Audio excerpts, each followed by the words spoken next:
if you look at it essentially, what the law has done, they've breeded fertile ground for more violence. Exactly.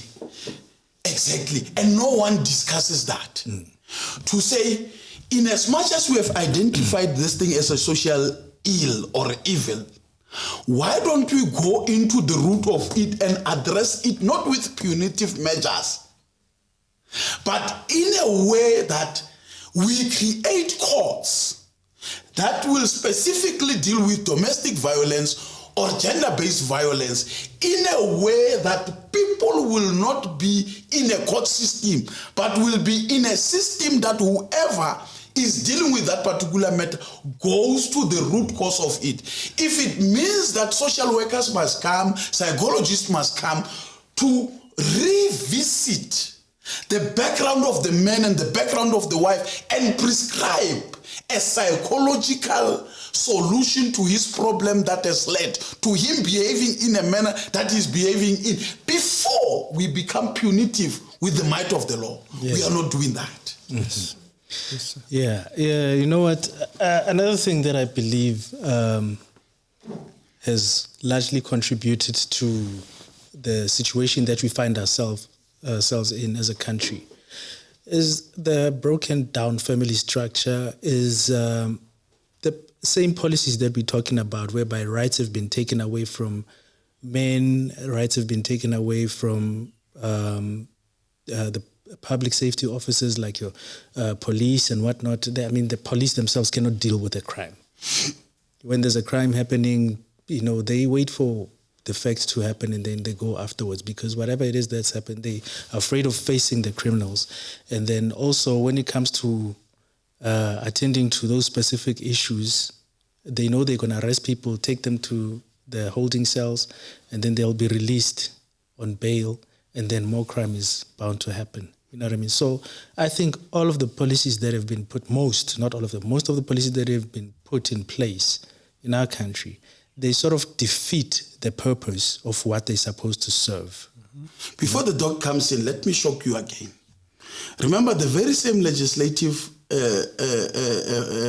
framework that I've discussed also extends to a child who feels that you are ill-treating them or whatnot, that they are also afforded an opportunity to can approach that particular court, saying that maybe you are emotionally abusing them because you are always reprimanding them. My mother always speaks harsh with me and whatnot. Not that we are saying parents must speak harsh with their children, but think of a situation, Manda, where a family, which in essence we say it is the backbone of every society, yes, sir, is governed by court orders. What kind of a society are we breeding? Are we breeding a society that will be unable to resolve its issues except with the might of the law? Mm-hmm. What has happened with our people, that when a child is naughty, a family comes and speak with that particular child? I'm not saying instances where people are saying, it's okay, I'm not talking about that. But I am saying that our society, and the unfortunate part, the very same legislative framework that has been enacted, if you go to courts, Mandla, the majority of the people who are living with protection orders in their families, it's people who look like me and you. Let me be controversial for a minute. It's people who look like me and you. Are we the only ones who have got problems? Other races don't have problems. How do they solve their problems? Why is it always us? You can go to court on Monday. Linear domestic violence, linear maintenance, it will be our people. Why? What has gone wrong with our people? Now, what is it that the government is addressing with the social ill?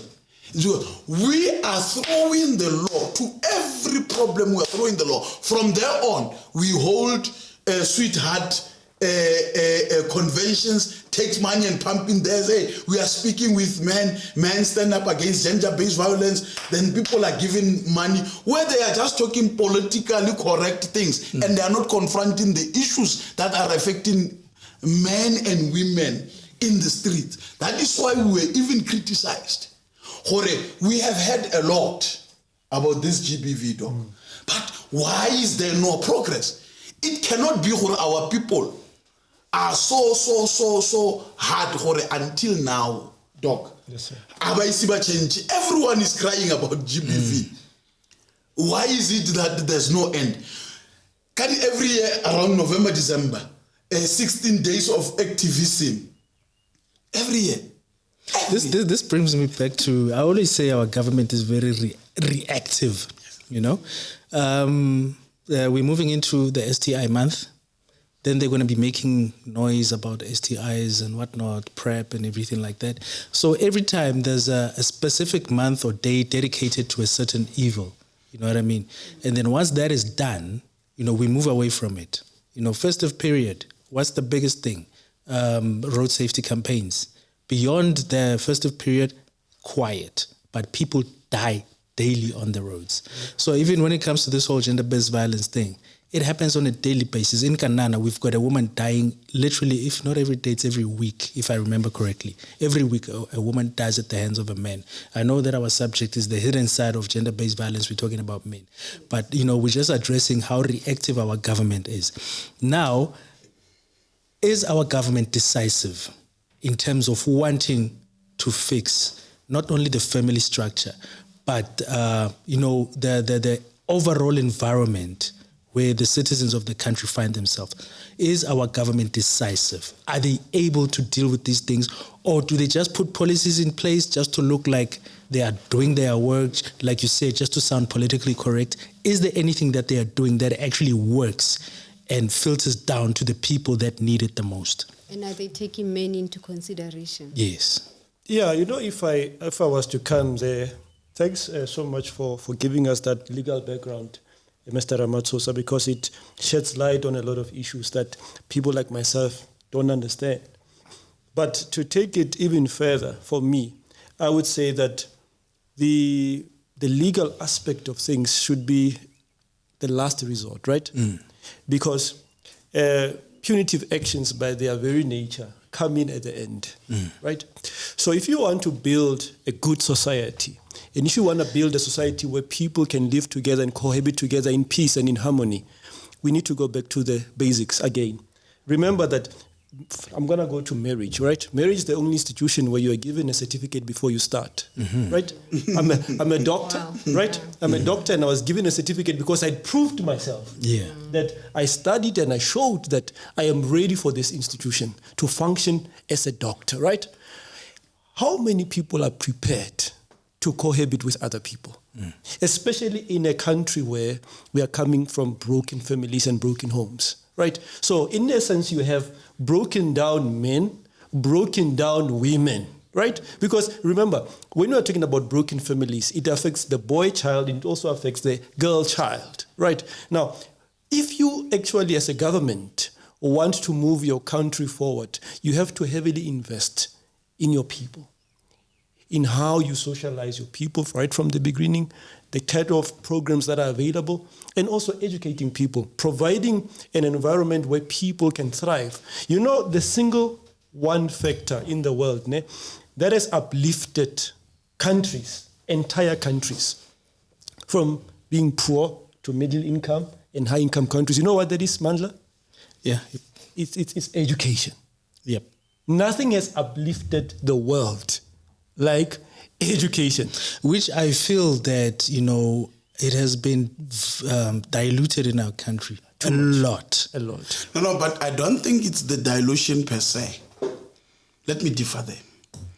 Mandla, if you are a family man, your family has to believe in something. Yes.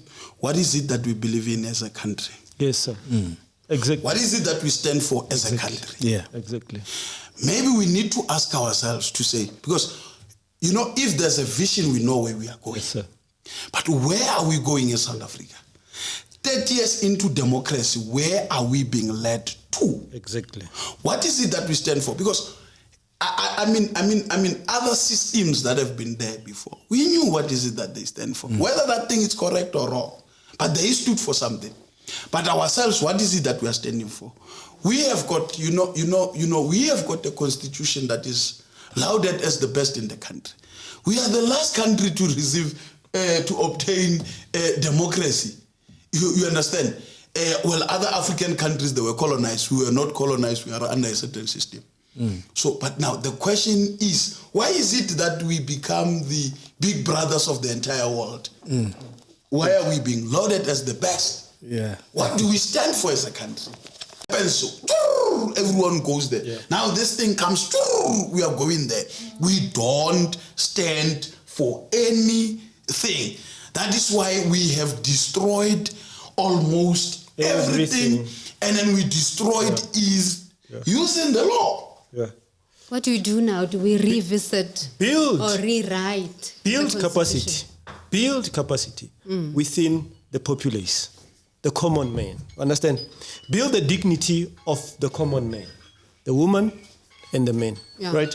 And that is something that is lacking within our society. Especially if you look now, it seems to me that poverty is increasing also, right? In our country as we speak. School dropout rates are on the rise. Children are having, kids. And all these things, they come together and they converge, they breed the correct environment for this kind of things like GBV. So my thing would be for the government and the legislators to be able to help the common man on the streets. We need to concern ourselves with how do we uplift this man? How do we uplift this woman, right? And to uplift people means that you have to give them the right conducive environment for them to understand what the world is doing, the whole world, where the world is going, and the national agenda that Ramatsosa is talking about. If we have a national agenda that seeks to see all of us come out of poverty, come out of, violence, a national agenda that seeks to see everyone benefiting and becoming the best they can be, that's how you build a society, not necessarily through legislation, but through empowering the common man and the common woman. That would be my argument, if I can put it that way. And I think the issue that relates to education, Ostumi, it also goes back to this aspect, Yahore. Have we moved as a country, or have we not accepted, or have we not mourned the pain that we have gone through? Have we had an opportunity to accept, Hore, we are bruised, and as a result of being bruised, we are still angry? Because that's the one aspect that we need to talk about, Hore. We are living in a country of angry people, and I'll tell you why I'm saying we are living in a country of angry people. And every time when they now take out this anger, that is when we react with the might of the law. When we were told Mbongeni Ngema has passed on, a lot of people went into Twitter and wanted to drag Usis Leleti Kumalo into the entire story, and now wanted to speak ill about the things that Mbongeni Ngema used to do Leleti Kumalo. The things that I did not condone. But we failed to celebrate the fact, Yahore, Mbongeni Ngema was able to have his Damascus. Yeah. And changed. And not only changed, but also became a preacher of saying, but this thing is wrong. Yes, sir. Of gender-based violence. You understand? But now the question that we now have to ask ourselves is that, was he given the platform to express himself the way he was supposed to have expressed himself? Does the public allow perpetrators of such, let me say this, to express themselves without being looked at from a negative perspective? Look, Mandla, sorry, Dadera Matsosa, let me come in there. Ne? When a man has committed an act of violence against a woman, and a man is in his right mind, I think that man is the first person to feel guilt, right? And something convicts you in your spirit, because you know that your hands are not meant to hurt. You're meant to protect. But something went wrong, right? So you will be the first person to feel. In fact, in my office, when I have this kind of cases and you've got a woman coming in, sometimes men come in with their partners, and you can see that the woman has got a blue eye and all of that. And the man comes in and he sits next to me and say, Doc, I have a confession to make. Doc, I did this to my wife. And sometimes you can see tears flowing from this guy. And you can see tears also flowing from the wife. And when you're in that situation, you've got a decision to make. Do I condemn this man, right? As a doctor, as a professional? Or do I look for the best in this man and assist him so that whatever moment of weakness, maybe if we call that, or whatever weakness he has, he can overcome it. And then he can adopt the right strategies that next time he does not hurt his wife. And it's very difficult, right? Because sometimes you want to condemn him. And we may be quick because we want to call in the police to come and take this man and arrest this man for what he has done to his wife. But if you are looking at the entirety of the situation, not only are you looking at what he has done, you also look at the wife herself, you look at the children that they have at home, and you're looking at this man. Is this man genuinely aware that he has caused harm? If he has, and he shows that he's remorseful, and he shows that he wants to change, should we deny him the chance to do so? And I'm telling to you that most people out there, they would be the first people to point a finger at this man and condemn him and say he's a good for nothing man. But on that question, Mandla, if you say is the society welcoming to those kind of people, maybe we must then ask it on the other side. Is the society condemning those people? I will tell you no. The society is not condemning them. Hypocrites are condemning the people who are involved in GBVs. And I'll tell you why I'm saying hypocrites. Hypocrites in the form of politicians who are using our people who are vulnerable. If a person is arrested for, let's say a man has killed a wife, you will see our people who are unemployed, having been given the reflectors written GBV activists in court there toying, and the next thing, because a politician who has got nefarious intentions with the old thing has taken them there in court, they will be toying wearing those particular things. Then the next thing, because people are humiliating our people, they will buy them KFC. First day, second day, third day, they will be there. Now, brilliant lawyers knows, if you are dealing with that kind of a matter and you get to court and then they are making a lot of noise there, you postpone that case for 3 weeks. 3 weeks later, they will not be in court there. You see, because somebody who wanted to push a political agenda would have taken them there. You understand? Now, when that particular agenda is not going anywhere anymore, they no longer go there. You understand? But when he now wants to be seen, or they want to be seen as activists, they use our people to go there. But the very same people who are using our people, if we are to invite them in this podcast and say, let us discuss this GBV, let us go to the root cause. Say to him, you are a member of parliament. You are the one who drafted this particular legislation, Domestic Violence Act. When you realize that it's not serving any purpose, it brought the Protection of Harassment Act. You say, now, this one will be used by a neighbor against a neighbor. When are we going to have a social dialogue as a society when we have disputes? Why should we always fight? Because others are not fighting physically, they are fighting using the might of the law. And at the end of the day, there is no solution to their problem because they have not because our people need to board. But the problem with South Africa is that every time we take the law, when there's a problem, we bring the law, we put the law there. That is why when we move from democracy today, 27th April 1994, everyone is voting. Tomorrow they say, no, you must live in harmony with your white brother. But when you have not confronted to a white brother and say, man, I don't like what you did to me yesterday, but the law forces you to accommodate him because when you are equal. You understand? But we are heading to a stage where people are going to be tired. Now, they realize that there's a social evil. It's not me who spoke about the social evil. They say there's a social evil. Have they ever engaged the people to have a frank discussion to say, hey man, we see how you people are evil. We want to cure your evilness. You are not going to kill. I mean, if a person is evil, you are not going to cast out a demon with an act. If a person has got a demon, you must cast out that demon using another spirit that is higher than that particular demon. Now the problem here, we take the law, throw it to everyone.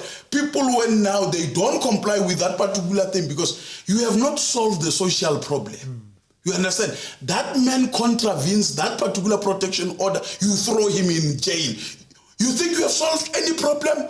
When he's sitting there every day of his life, because o findilwe guilty, you so go tronko for a refutse ko mosadi ya gage yo la re 2 months uritse futse ko mosadi ya gage. Now he's sleeping there, he's looking up every day, he's getting angry at the wife. When he gets out, and maybe the wife is no longer there, relocated to another place. He now gets angry to Tumi, who has not done anything because he's in a relationship with Tumi. FYRSYD, they are evil. Tumi is not evil. That person who is the one who's evil.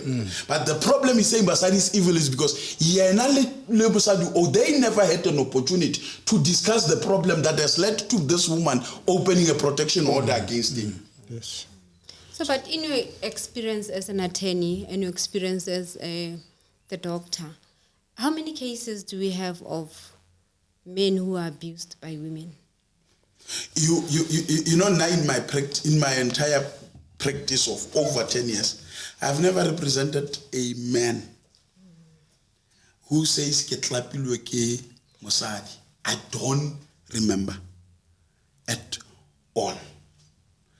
I have never found myself in a situation where I represent any person from the LGBTQI plus community.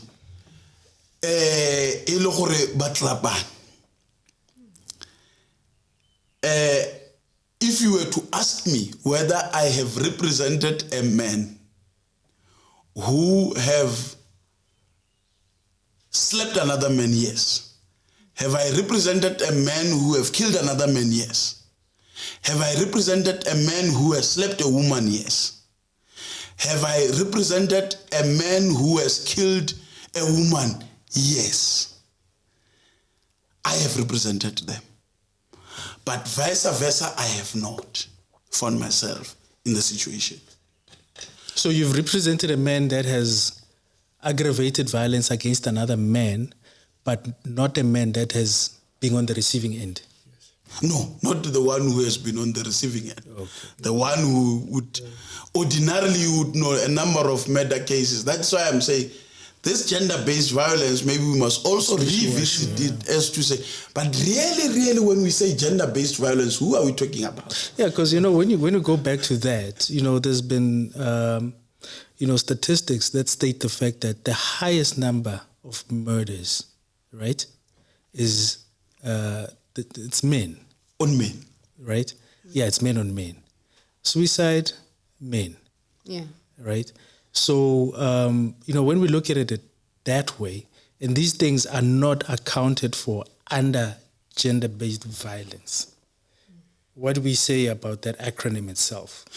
But then, Manda, when you are thinking about that, maybe even the viewers must then ask themselves this question.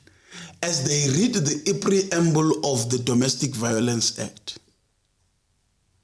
to say, why was it enacted? Do you think there's maybe an agenda?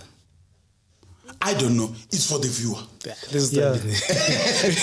We know there's people that really look deeper into these things to say maybe, government is trying to, hide certain things from people so they create something that they can focus on and say, okay, fine, we are going to run with this while...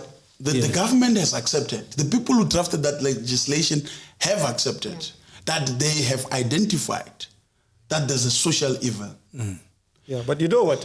Just to come in there, at my level, maybe at your level, Tate Ramatsosa, it doesn't get there. Primarily because when we see it at our level, because I have seen men who have suffered at the hands of their wives, of their spouses. I told you a story where I was, during the day, I think it was midday, and I had a guy come in. This guy came in, and As soon as he came in and he closed the door behind him, he started crying, right? And the guy tears were flowing. Really, guy was crying. I know the guy. I also know the partner as well. I know both of them, and I know them as good people, right? As far as I know them. But there's no perfect family, of course. And the guy was crying. The next thing that I noticed when I look at his face, at his neck, he's got bruises and he's got scratch marks. And he says to me, Doc, you know what just happened to me now? And I said, no, man, I don't know. Tell me what happened. He says, my wife locked me in our bedroom, right? Literally, closed the door, locked the door, took the key, right? And started physically challenging this man, pushing, poking, scratching, right? And the guy was in tears, right? Because he's on the receiving end. And then I asked him, man, how did you deal with the situation? He says, you know, doctor, one thing that saved me is that I could see that there was a trap for me. I was provoked to a point where if I had responded using my strength as a man, obviously the cops would have been called and I would have been arrested. Many similar cases like that I have found, right? Guys coming in and reporting that, listen, my wife did this to me, my wife did that. But the difference with men is that men don't, the first time, necessarily want to go forth, take it all the way through to where it can reach advocate and things like that. Maybe it's just our nature as men because we don't want to be, for people to humiliate you and say that you're not man enough, you are being, abused by a woman, you are a weak man and all of those things. So the stigma behind it is what prevents men from going all the way through to making sure that there's prosecution and all of those things. But gender-based violence against men exists. There's a lot of it. And it's huge. And also, the other thing to say is that sometimes it is not clear like that. Sometimes you have got men that have suffered for years and for years emotional abuse at the hands of their wives, right? Some men, despite being a provider in the family, despite loving his wife, doing his best, but some men just don't get the respect that they deserve from their partners. And these are things that we need to talk about, because there's a time when you reach a breaking point as a human being. And when you reach a breaking point as a human being, as a man, and you act, then the society will find that Mandla was at fault in how he reacted. But like Datera Matsusa has said, have we gone back to see what was the root cause? Mm-hmm. Does Ostumi, is she ready also to accept her own liability in all of these things? So I think that when dealing with this, men do suffer, and men have suffered, and men are suffering from GBV. But the problem with men is men are silent, and that's what kills men. That's why men commit suicide, right? Mm. That's why men commit suicide, because you know what it does to a man when he's being constantly dominated by another human being? It breaks your spirit, your manhood, how you feel about yourself. When you look at yourself in the mirror and you don't see yourself now as a father of your children, because now you are constantly being attacked, constantly being dominated. And sometimes you may decide that, listen, for me to live under these circumstances, it's best I take my life. And that's the way that most men take. And we need to educate men out there to say, my brother, there's another way. Mm. There's another way. Keeping silent or pretending that everything is going well is not the way to go. Find someone that you can speak to, right? There's many people that can help. I don't know whether there are programs within our city that are aimed at assisting men who are suffering this kind of things, for men to go there and they can be supported, like support groups and things like that. I don't know. When men go to police stations, are there social workers that are being contacted and being told that there are men that are suffering this kind of things? So when we want to help men, there has to be, at different phases and different levels, people that specifically assist men that have gone through these things. Because it's very difficult for a man to come to me and say, I've been assaulted. But once they have done that, do we help them? And how do we help them? Do we have programs in place and things like that? And I think that's what we need to look into, and the government needs to look into that. Yeah. One thing I find about a lot of the programs that we have in the country, all the campaigns and whatnot, they tend to take a generic approach, a blanket approach when it comes to dealing with the societal ills. I don't think that enough work is being done to understand the different backgrounds that we come from.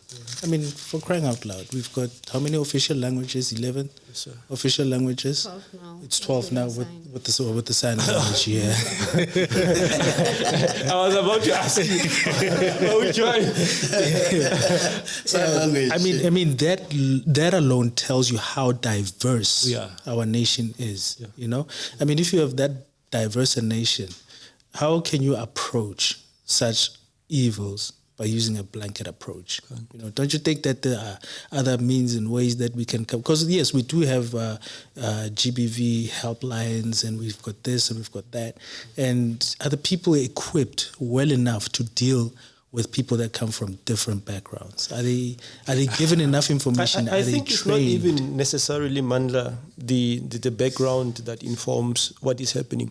Even within the same city, you may find that a certain type of crime is prevalent in one area, but not so in another area. Yeah. You understand? Even if we look at murder generally, in the privileged areas, like in town, is far less compared to murder in the townships. Yeah. Right? So the question is, what is the cause of that discrepancy? Why is murder more prevalent in townships and not so? So when you come up with legislation, you are right. If it's a blanket approach, you will miss the point. Yeah. Right?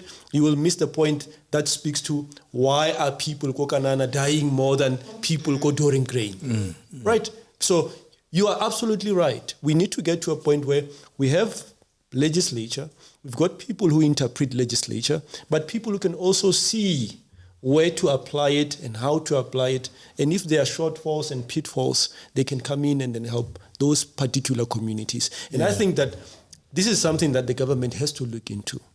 And then if we can have those kind of things, we can be able to empower our people, especially when we're dealing about gender-based violence against men, for men to know if I'm being abused emotionally by my wife. One last thing to ask before,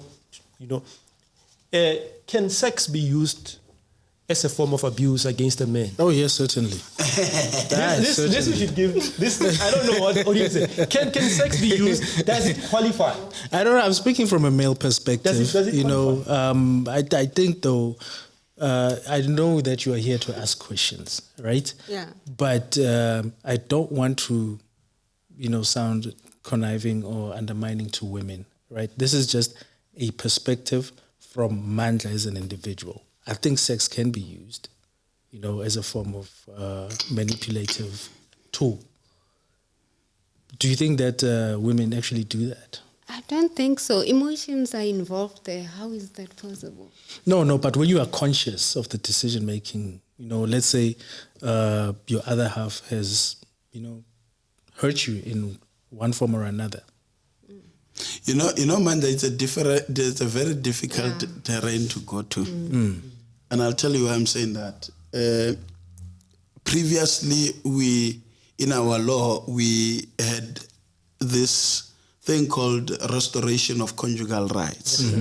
Yes, sir. Now, the restoration of conjugal rights, it used to be an application that any party in a marriage relationship would make. Let's say, for argument's sake, one of the parties is withholding those rights to you. You would approach a court and say the court must restore the conjugal rights. But now in a democratic dispensation, we have got quite a number of laws. And I heard something very intriguing a few days ago. And I think quite a number of people would have also been aware that there would have been a time where there was a wave where actors would be claiming that they were sexually harassed on cast. Precisely, some of this thing would have emanated in instances where a director would have said, no, you must kiss like this, and touching you and whatnot. And later on, for whatever reasons, you would now be saying, no, you felt uncomfortable and you were harassed. And when one looks at the definition of harassment or sexual harassment, that particular act of a director who was on script or on set would have satisfied the elements of the crime. But the question is the intention to commit the crime. Was it there? But remember, we now live in a country where people don't listen but condemn without listening. Yes. So the reason, just a second, doctor. The reason I'm saying it's going to be problematic for anyone to define precisely that issue of rape being a form, sex being a form of abuse is that we're going into waters where, let's say we define it, classify it as I'm emotionally abused by this woman refusing to give me sex. What then? Who's going to listen to you? Yeah. Let's say you go to court and want to have an order that says, in as much as there would be an order that says he must not withhold financial assistance towards her. Now you go and say she must not withhold sexual enjoyment. It also actually encroaches on her rights. Leave those rights. Yeah. I don't even want to talk about them here. And then the court says, to me, Efamandla.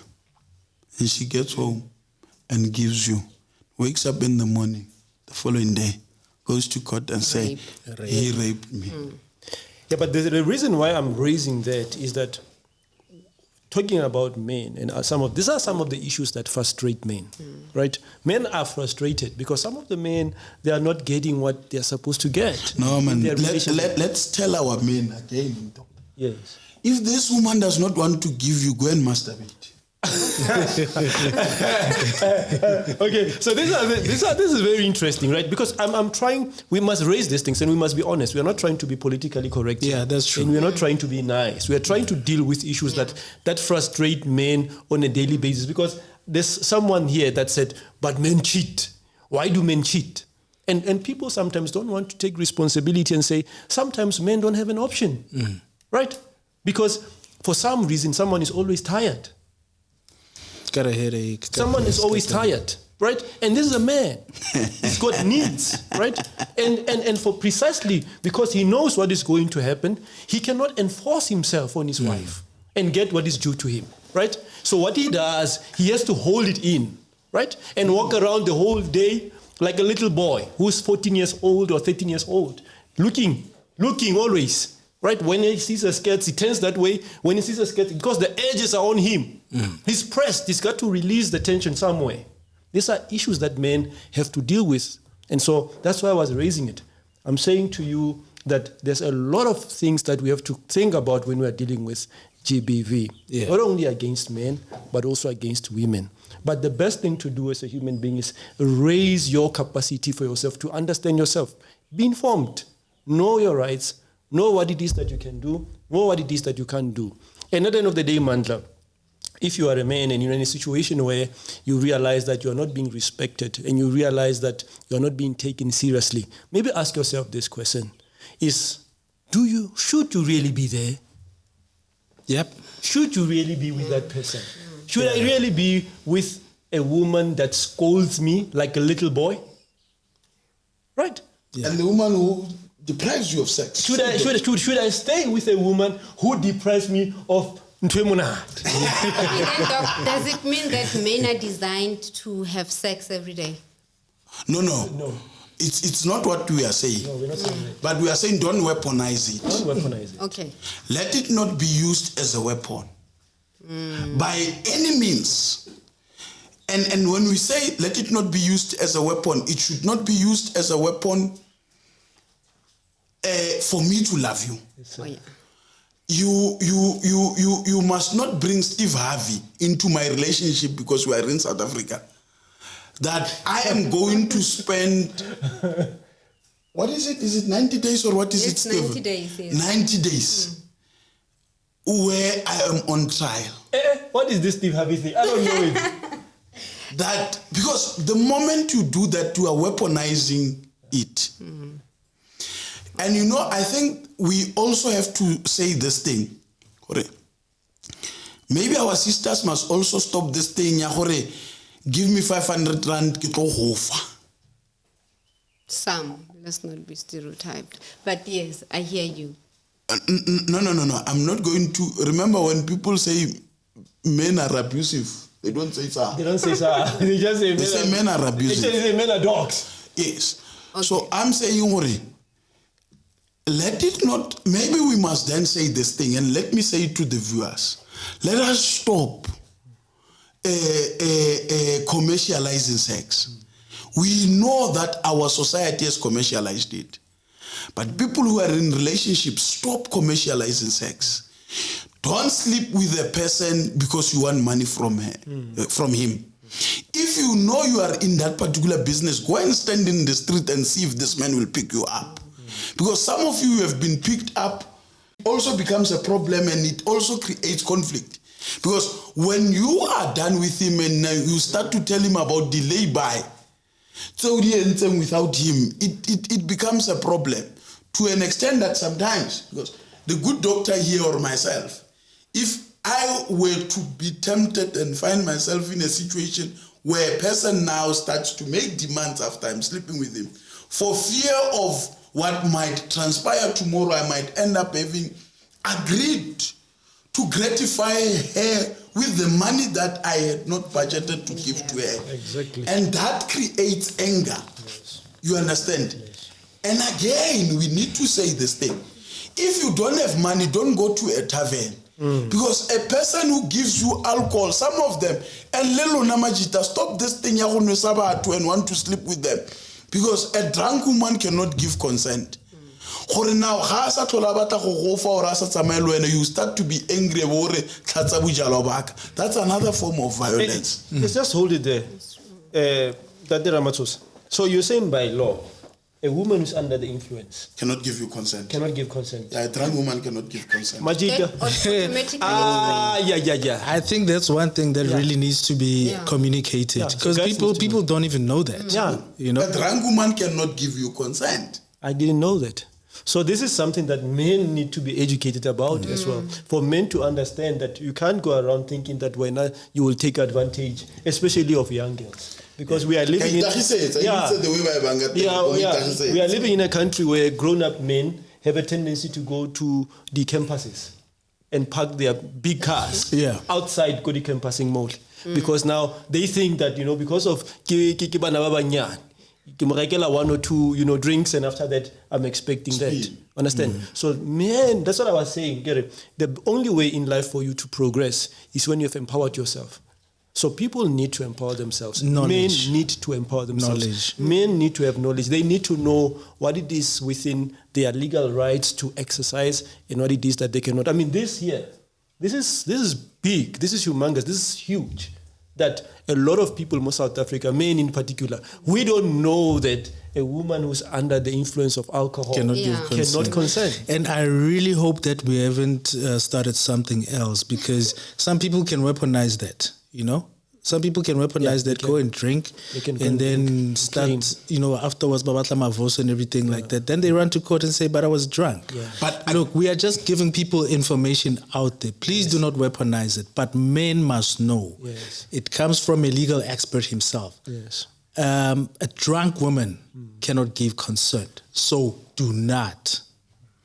Exactly. I think I like how you ended it up, Mingos, to say, if she's drunk, guys, there's tomorrow. She will wake up sober. You understand? Then you can do whatever that you want to do. You understand? I mean, the other thing that, doctor, maybe you must tell us. I have never seen a man who died because of an erection.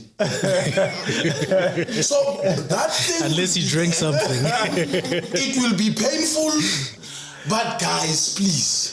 Yeah. Please, you are not going to die. I know some famous person wants to say, manje, akayekwe.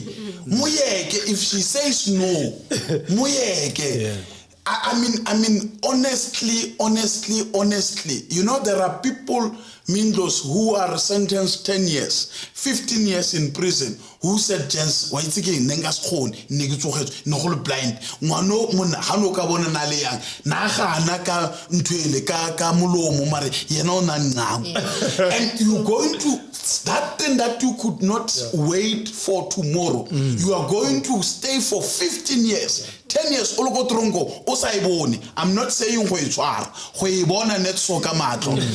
understand? So just wait until tomorrow, and then if that person there's another one that you can get. Rather than staying for 10 years for or for 10 years. Please, guys. Yeah. And well, this is something that is very sad. When you go to jail and you've been accused of rape, whether you did it or not, there's problems inside as well for you. There's problems inside as well for you. So that's one thing that you need to get away from. Do not do what you are not supposed to do. Exactly. Like you said, Doc, men need to educate themselves when it comes to that side of things. When it comes to the interaction with women. Yes, sir.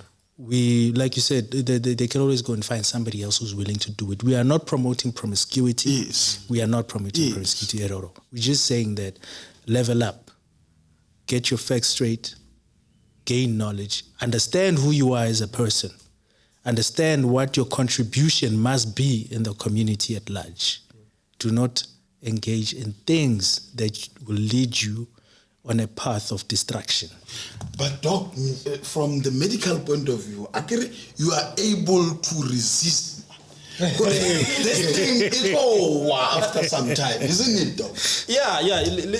You know what? It's true. There's that thing as a human being, where you can say, I think it's better if you put it this way. If you can be rational about it, like you said, that I have a pleasure here, maybe it's going to be 5 minutes, whatever, maximum. But at the expense of that, there's a potential 15 years waiting for me on the other side. So a wise man will say, let me live with the pain. Yes. Right? I can if get there is any. let me live with the pain. Yeah. Right? And in any case, in any way, I don't know how those people do it. But I don't understand how you get fulfillment and joy sexually from someone who's screaming, from someone who's pushing, from someone who's resisting. I don't understand it. For me, it's very difficult as a man to understand, because I think that sex by its very nature is created for people to enjoy it together. It's a mutual thing. It is a mutual thing. So for you to get gratification out of it, your partner as well has to get gratification out of it. It's not like you're taking a doll and it's not that. So, Doc, it's interesting.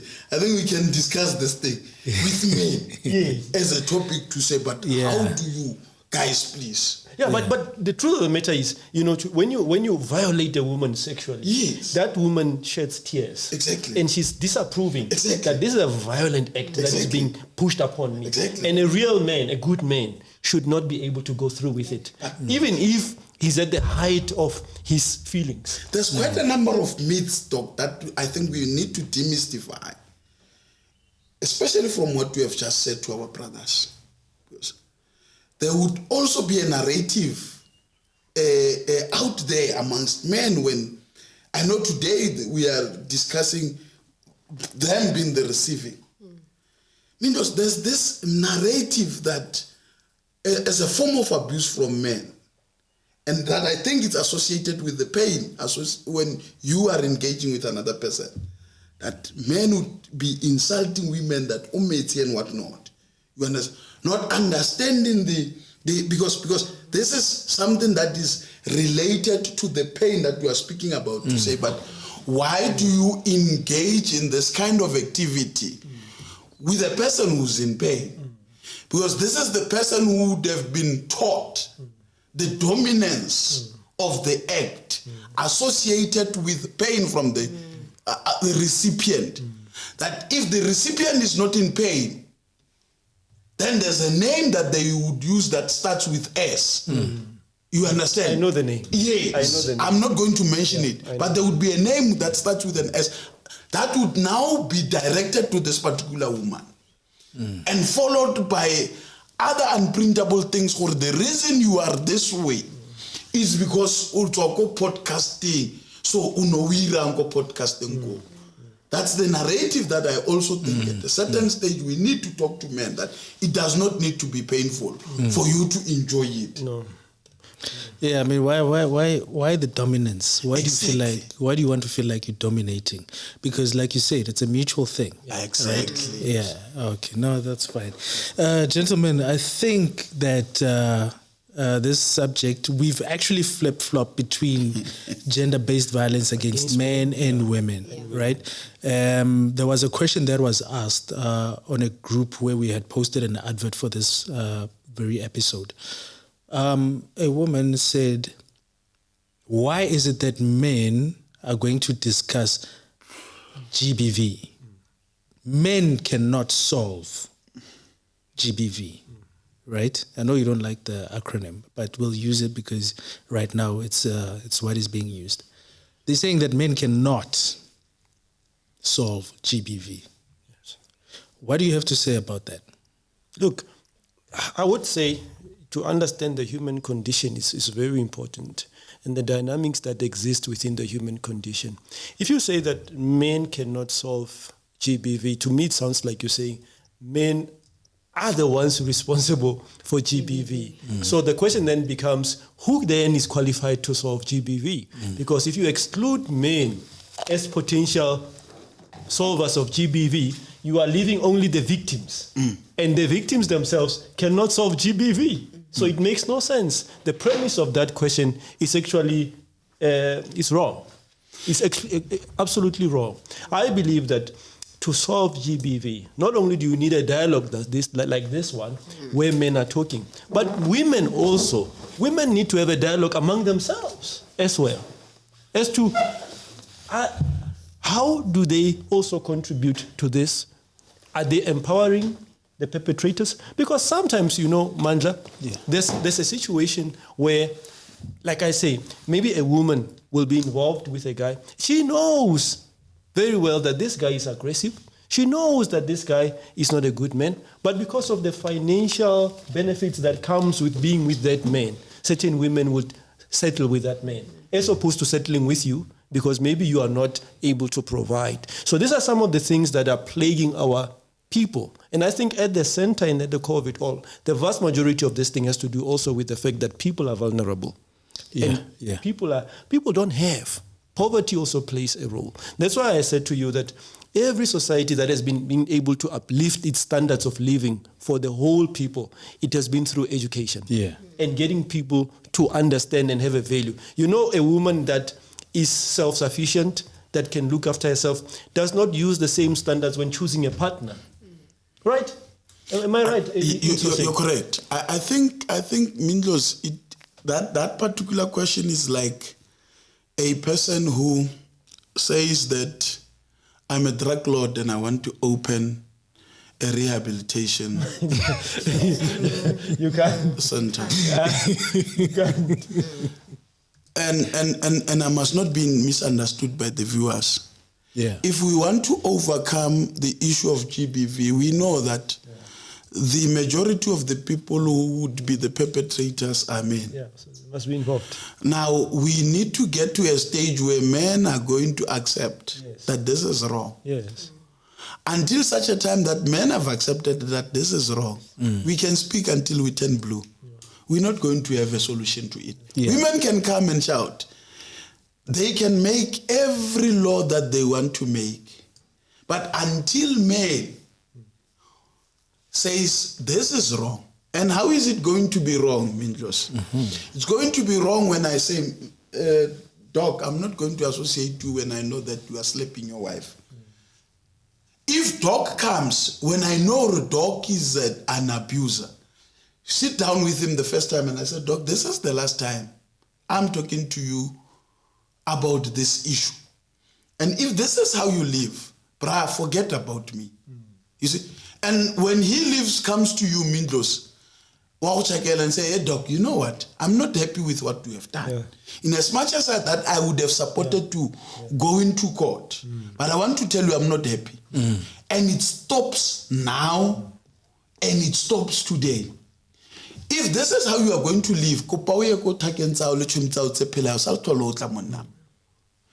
And when we have ostracized him and he's on his own, he will reflect. And when he reflects, he will correct himself. Yeah. But now, if you close men out of this problem and they start to say robber bonds, who's going to reprimand them? Who's going to be a mirror to them? Because it is upon us as men. And this is my parting shot, Mindlo. As men, we must start to say, not in our name. And not in our name, when people want to trend on social media. When I say not in my name, I must mean it not in my name. On a daily basis. On a daily basis. And when you say not in my name when this thing is committed by Dr. Kumalo, whom you don't have a relationship with. Not in my name, it must be done by the friends of the perpetrator.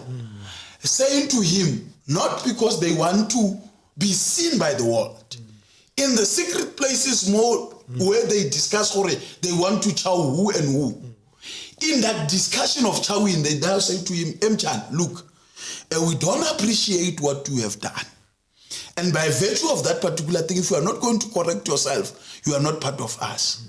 And if you are not going to listen, we are going to discipline you. I liked that story, the wife, how that family used to react on violence where one of their own would have assaulted a woman. The brothers would say, not in our name. You are not going to do this. So until we as men, and when I say we as men, I'm not saying when we do it for social media, I don't want it to be done for social media, Mindlos. Because every man who perpetrates GBV, gender-based violence, or every man who slaps a woman, every man who rapes a child and who rapes a woman or rapes a girl, that guy has got friends. You understand? Now we need to talk to him in our secret places where there's no one watching us, where there's no phone that is recording, and say, Mchan, the allegations are that tell us what is it that has happened. And after he has told you, because you are not a court of law, and you start to tell him frankly, to say, hey, bro, you know what, we don't condone this nonsense. You understand? Yes. That you have done. Yes. And if this thing persists from you, and I'm saying, don't call me your friend anymore. And walk away from that particular friendship. Now, if we as men, we were doing that, we would not be discussing the issue of GBV. Yeah. But part of the reason we are discussing it is that we condemn it in social media. After condemning it in social media, later on we are drinking whiskey with that particular person because we read the ice boys are half. Let's condemn it and disassociate ourselves from him. Because if he has got no one he drinks with, he will correct himself. He will sober up. My parting shot, thank you so much, and Tate Ramatsosa, for that. I think that is very powerful because you are talking to the brotherhood. Let us not be a brotherhood that protects each other from accountability and responsibility. But let us be a brotherhood that encourages accountability and responsibility within the brotherhood. I get it, Mindlos? Yes, that's true. That's a summary of what you've said. But I also wanted to come here from a different point of view, from a different perspective. I know that there are guys who have done this, who have raised their hands at their partners.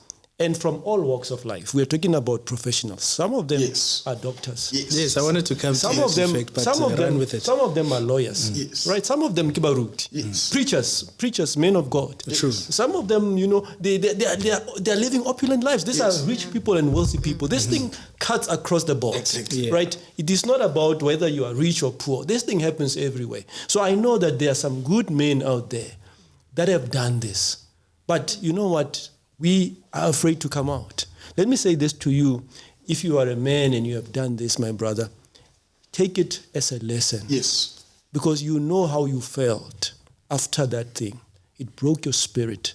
I know that that's what you know. A good man, if he has done that, he knows that he has violated not only his partner, but he has actually violated his own spirit.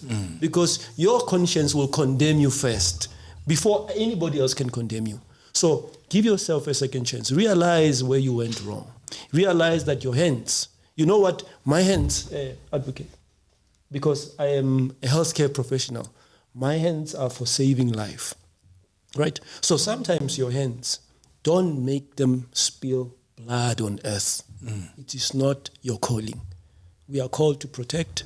We are called to be the leaders of our women, the leaders of our children as men. Yes, we get it wrong sometimes, but let us repent.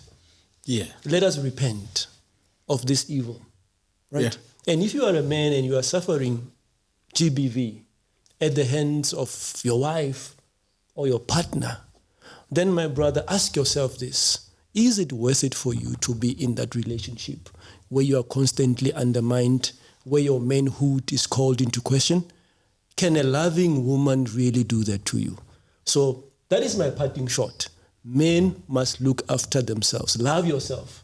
Love yourself enough not to hurt anybody else, but also love yourself enough not to accept undue hurt from somebody else. That's where I'd like to stop it. Powerful words indeed. Powerful, very powerful words, Doc. We really appreciate that, And I think that us having, sat down for this moment and having started the conversation amongst ourselves, sharing it with the audience out there, I mean, there's a lot of potential. There's a lot of work that still needs to be done because, when we first had the conversation on doing this episode, we actually wanted to find resources, tools that we can, give to the men out there. In fact, perpetrators, whether you're a man or a woman, whatsoever, we want to give them the knowledge and the tools and the skills on how they can move away from being violent people towards other people, And I think, this is an opportunity where we can invite other people, whether they are victims or perpetrators, whether they are stakeholders within government, within the private sector. This is an opportunity where we can invite them to say, there is an ill that we have always known existed in the world. If you have the means to help people grow out of their situations, let's work together. Yes, sir. Let's work together so that we can create an environment for our future leaders, our children. Let's create an environment for them where they can grow without fear, without being influenced to become the future perpetrators of violence. Let's give them knowledge. Let's give them power. So I think that, this is only the beginning of many conversations. And I thank you, gentlemen, for having come through and having spent some time at Fireside Conversations. Vitumelo. Thank you so much. I think this was very informative. And let's hope that it will help those who are affected by gender-based violence. Thank you for driving all the way from Mafikeng. I know we woke you up at a so forgive me for that, but you don't have a choice but to be part of Fireside Conversations. We're not going to let you go.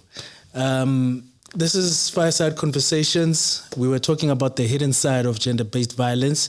Even though we moved between violence against men and women, I think the subject on its own is like that. It's very contagious. You can't help but speak of the other when you are attending to another issue. So we thank you for having sat down and listened to us, for lending us your ear. So if you've got any comments, you can just send them through to info@fyrsyd.co.za. That's info@firesideconversations.co.za.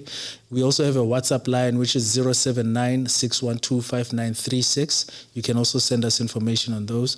And then you can, just like and subscribe on our different social media platforms so you can get more information as time goes on. And we would like to thank La Floza Guest House in Klerksdorp for housing us. It's a very nice environment, isn't it? Wow, gentlemen? it's powerful. Magnificent. Yeah. Magnificent, sir. Yeah, so we would like to thank La Floza Guest House. If ever you find yourself in Klerksdorp, you can always visit La Floza Guest House. They've got very beautiful scenery, and someday soon we'll upload the pictures and audio visuals of what the place looked like. So visit laflozaguesthouse.co.za, FYRSYDconversations.co.za, and Doc, you can plug yourself in. You can plug your practice. Advocate, you can do the same, and then we can just close off. Yeah. Thank you so much, Mandla. It's been a pleasure, an absolute pleasure to be here to participate in this. I hope that it was very educational. But you can catch me on YouTube, Skalo Kumalo. There's some content that I post there regularly, mainly motivational and inspirational in nature.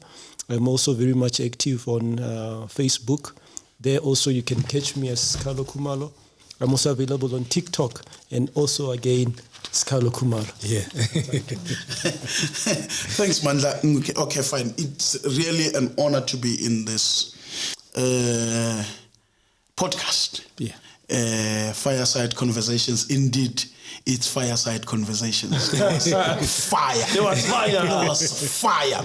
Yeah. So yes. My practice is Ramat Satanis. It's in Forgeville. Our telephone number is 018-771-2225. We are a practice that has got the heart of the people. So if you want a law firm that has got the heart of the people, come to Ramat Satanis. Yeah. Thank you. Love that. To me, parting shot? I want to say to those who need help, you can also call the police. The number is 10-111. The National Counseling Line, 0861-322-322. The Lifeline South Africa, 0861-322-322. Same number. Legal Aid South Africa, 0800-110-110. And we also have the Child South Africa, which is 0800-055-555. And we have the National GBV helpline, which is 0800-150-150. And thank you very much for spending time with us. And that's it, Fireside Conversations. Fire!